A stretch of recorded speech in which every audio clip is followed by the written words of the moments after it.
বাংলাদেশের সর্বশেষ গুরুত্বপূর্ণ আপডেট সংবাদে আপনাকে স্বাগত। শুরুতেই সংবাদ শিরোনাম, পরে বিস্তারিত। শুরুতেই জানিয়ে দিব, শেখ হাসিনার জন্মদিন পালনকে কেন্দ্র করে দফায় দফায় আওয়ামী লীগ এবং বিএনপির মাঝে ভয়ানক সংঘর্ষ, আহত 4। এরপর সেনাবাহিনী এসে পরিস্থিতি নিয়ন্ত্রণ করেছে। এরপর জানিয়ে দিব, আওয়ামী লীগ এক জঘন্য শাসকের উদাহরণ বললেন অন্তর্বর্তীকালীন সরকারের আইন বিষয়ক উপদেষ্টা ডক্টর আসিফ নজরুল। জানিয়ে দিব, গাজীপুরে 2 কারখানায় শ্রমিক অসন্তোষ। গাজীপুরের ভবানীপুর এলাকায় 12 দফা দাবিতে ঢাকা ময়মনসিংহ মহাসড়ক অবরোধ করে রেখেছে RNGBD নামক একটি পোশাক কারখানা শ্রমিকেরা। রোববার 29 সেপ্টেম্বর দুপুরে মধ্যাহ্ন বিরতির পর থেকে হাজিরা বোনাস বৃদ্ধি, কারখানায় কয়েকজন কর্মকর্তার পদত্যাগ সহ 12 দফা দাবিতে মহাসড়ক অবরোধ করে বিক্ষোভ করে শ্রমিকেরা। এদিকে সাকিবুল হাসানকে ছাড়া টি-20 দল ঘোষণা, যা বলল তামিম ইকবাল।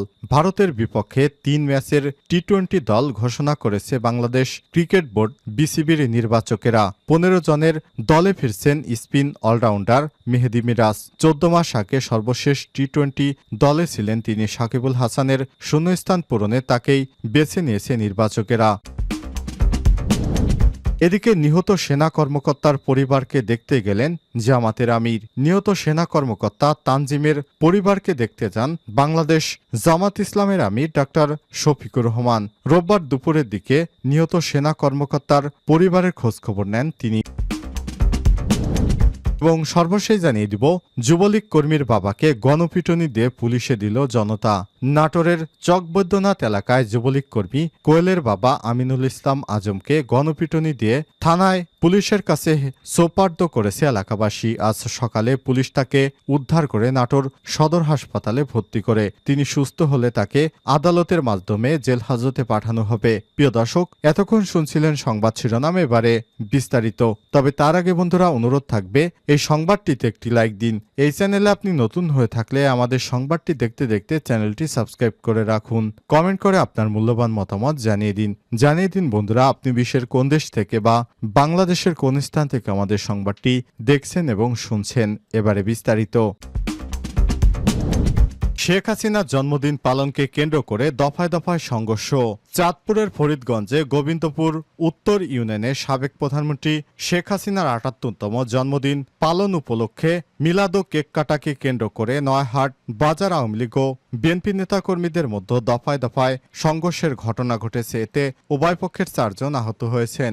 শনিবার 28 সেপ্টেম্বর রাতে উত্তপ্ত এলাকায় সেনাবাহিনী ও থানা পুলিশের মহড়ায় পরিস্থিতি শান্ত হয়েছে। রোববার 29 সেপ্টেম্বর বিকেলে চিকা চাঁদপুর সরকারি প্রাথমিক বিদ্যালয় মাঠে সংঘর্ষের ঘটনার প্রতিবাদে উপজেলা বিএনপি এবং সহযোগী সংগঠনের নেতাকর্মীদের উপস্থিতিতে সমাবেশ অনুষ্ঠিত হয়। এর আগে 28 সেপ্টেম্বর বিকেলে সাবেক প্রধানমন্ত্রী শেখ হাসিনার জন্মদিনকে কেন্দ্র করে ফরিদগঞ্জ উপজেলা আওয়ামী লীগের সাধারণ সম্পাদক আবু শাহেদ সরকারের নেতৃত্বে কয়েকটি মসজিদে দোয়া ও নয়াহাট বাজারে কেক কাটায় প্রস্তুতি নিচ্ছিলেন নেতাকর্মীরা। ওই অনুষ্ঠানের ছবি সামাজিক যোগাযোগ মাধ্যমে ছড়িয়ে পড়লে উপজেলা বিএনপি নেতাকর্মীদের মাঝে ক্ষোভের সৃষ্টি হয়। এরপর থেকেই উত্তপ্ত হয়ে ওঠে পরিস্থিতি। স্থানীয়দের সঙ্গে কথা বলে জানা গেছে, রাত 8:30টায় নয়াহাট বাজার ইউনিয়ন যুবলীগের সাবেক সভাপতি পুতুল সরকারের উপর দুর্বৃত্তরা অতর্কিত হামলা চালায়। কিছু সময় পর ফের অপরপক্ষের হামলায় বিএনপি নেতা ও সমর্থকদের মধ্যে সংঘর্ষের সৃষ্টি হয়। সংঘর্ষের ঘটনায় স্থানীয় ইউনিয়ন স্বেচ্ছাসেবক দলের সদস্য সচিব ইমাম গাজী, পৌর স্বেচ্ছাসেবক দলের সাবেক সদস্য সচিব সবুর পাটোয়ারি, রুবেল, ইউনিয়ন যুবলীগের সাবেক সভাপতি পুতুল সরকার এবং বিএনপির সমর্থিত বৃদ্ধ বয়সী বিল্লাল হোসেন গাজী হামলা শিকার হন।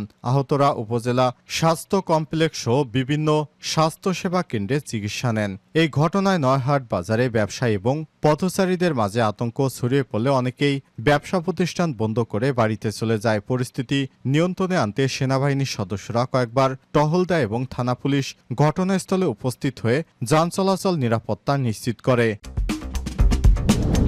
আওয়ামী লীগ এক জঘন্য শাসকের উদাহরণ আসিফ নজরুল। আওয়ামী লীগ সরকার এর সময় বাংলাদেশে এক জঘন্য শাসকের উদাহরণে পরিণত হয়েছিল বলে মন্তব্য করেছেন আইন বিচার এবং সংসদ বিষয়ক উপদেষ্টা অধ্যাপক ডক্টর আসিফ নজরুল। রোববার 29 সেপ্টেম্বর দুপুরে রাজধানীর আগারগাঁয়ে এনজিও বিষয়ক ব্যুরো ও তথ্য অধিকার ফোরাম আয়োজিত স্বচ্ছতা এবং জবাবদিহিতামূলক সুশাসন প্রতিষ্ঠার তথ্য অধিকার এনজিওতে সহায়ক ভূমিকা শিরোনামে এক মতবিনিময় সভায় সব কথা বলেন তিনি। আসিফ নজরুল বলেন, আওয়ামী লীগ সরকারের আমলে তথ্য অধিকার আইন হয়েছে, আবার তথ্য অধিকার বিনাশও করা হয়েছিল, অরাজকতার জঘন্য উদাহরণ সৃষ্টি করা হয়েছিল। এগুলো যেন আর ফিরে না আসে সেই ব্যবস্থা করা হবে। সাইবার সিকিউরিটি আইনসহ গণবিরোধী আইন সংস্কার করবে সরকার। আওয়ামী লীগ সরকারের সময় বাংলাদেশ এক জঘন্য শাসকের উদাহরণে পরিণত হয়েছিল মন্তব্য করে তিনি বলেছেন, শেখ হাসিনা 2 সপ্তাহে কমপক্ষে 1000 মানুষকে হত্যা করেছে। এই সময় যেন আর ফিরে না আসে সে বিষয়ে আমাদের সচেষ্ট সতর্ক থাকতে হবে। তিনি বলেন, আমরা সংস্কারের জন্য কমিশনের সুপারিশের জন্য বসে থাকব না, যেটা ইমিডিয়েটলি ডুয়েলেবল তা এখনই করে ফেলব। আইন উপদেষ্টা বলেন, তথ্য গোপন করা নিপীড়নের বড় হাতিয়ার। শাসন আইন বিচার বিভাগ সঠিক না করে কোনো আইন প্রয়োগ করা সম্ভব নয়। সবচেয়ে সোচ্চারভাবে বলতে হবে গণতন্ত্র, ভোটাধিকার, বিচার বিভাগের স্বাধীনতার কথা। আসিফ নজরুল আরও বলেন, অধিকার নিয়ে সচেতনতার অভাব রয়েছে। তথ্য অধিকার নিয়ে আমাদের আন্দোলন ঝিমিয়ে গেছে।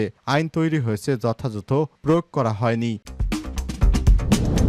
নিহত সেনা কর্মকর্তার পরিবারকে দেখতে গেলেন জামাতের আমির। নিহত সেনা কর্মকর্তা তানজিম সারোয়ারের পরিবারকে দেখতে যান বাংলাদেশ জামাত ইসলামের আমির ডাক্তার শফিকুর রহমান। আজ দুপুরের দিকে নিহত সেনা কর্মকর্তার টাঙ্গাইলের বাসায় তার পরিবারের খোঁজখবর নেন তিনি। এ সময় ডাক্তার শফিকুর রহমান তার পরিবারের সার্বিক খোঁজখবর নেন এবং তানজিমের জন্য মহান আল্লাহর কাছে তার মাগফিরাত কামনা করে দোয়া করেন। সঙ্গে ছিলেন সহকারী সেক্রেটারি জেনারেল মাওলানা রফিকুল ইসলাম খান ও জেলা সেক্রেটারি সহ স্থানীয় নেতাকর্মীরা। গত সোমবার 23 সেপ্টেম্বর কক্সবাজারের চকরিয়ায় অভিযানে গিয়ে ডাকাতের হামলায় নিহত হন সেনা কর্মকর্তা তানজিম। রাত আনুমানিক 3টার দিকে গোয়েন্দা তথ্যের ভিত্তিতে চকরিয়া উপজেলা অন্তর্গত ডুলহাজারা ইউনিয়নের পূর্ব মাইসপাড়া গ্রামে ডাকাতির খবর পেয়ে চকরিয়া আর্মি ক্যাম্প থেকে সেনাবাহিনীর একটি দল দ্রুততম গাজীপুরে 2 কারখানায় শ্রমিক অসন্তোষ।